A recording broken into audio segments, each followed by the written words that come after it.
તમારા માટે જે છે છેલ્લા 2 દિવસ બાકી રહ્યા છે વનપાલ વન રક્ષકની જે છે લાઈવ બેચની અંતર જોડાવવાનું ખાસ ધ્યાન રાખી લેજો।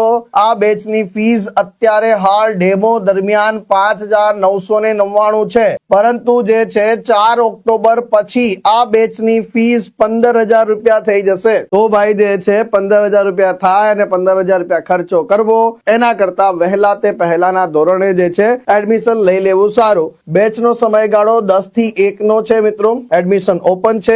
આના માટે વેબ સંકુલ લાઈવ એપ્લિકેશન જે છે આપણે ડાઉનલોડ કરવાની છે અને પછી જોડાઈ શકો તમે। સાથે સાથે આપણી જનરલ ક્લાસ 3 લાઈવ બેચ વિદ્યાર્થી મિત્રો એમાં પણ જે છે ડેમો દરમિયાન તમે એડમિશન લો છો તો 5,999, ડેમો પછી એડમિશન લો છો તો 15,000 રૂપિયા। તો ભાઈ જે છે પહેલા તો ફીસ વધી જાય એના પહેલા જે છે એડમિશન લઈ લેવું સારું। ખોટા 15,000 ખર્ચવા એના કરતા જે છે એના ત્રીજા ભાગના પૈસા ખર્ચીને એડમિશન મેળવવું સારું અને વહેલા તે પહેલાના ધોરણે એડમિશન લો તો વધારે બેનિફિશિયલ છે। આ બંને બેચમાં જે લોકો વનપાલ વનરક્ષકની તૈયારી કરી રહ્યા છે એ વેબ સંકુલ લાઈવ એપ્લિકેશન જે છે ડાઉનલોડ કરીને વહેલા તે પહેલાના ધોરણે જોડાઈ જાય। સાથે સાથે જનરલ ક્લાસ 3 જેમાં તલાટી કમ મંત્રીની તૈયારી કરતા હોય, જુનિયર ક્લાર્કની તૈયારી કરતા હોય, સીસી નાયબ તૈયારી હોય, નાયબ ચીટનીસ હોય, પીએસઆઈ હોય, કોન્સ્ટેબલ હોય, આ દરેક માટે જે છે આપણી એક સિંગલ લાઈવ બેચ જેમાં તમને જે છે ધુઆધાર ફેકલ્ટી ટીમ મળી રહી છે, તો આનો લાભ લેવાનું જે છે ચૂકી જતા નહીં।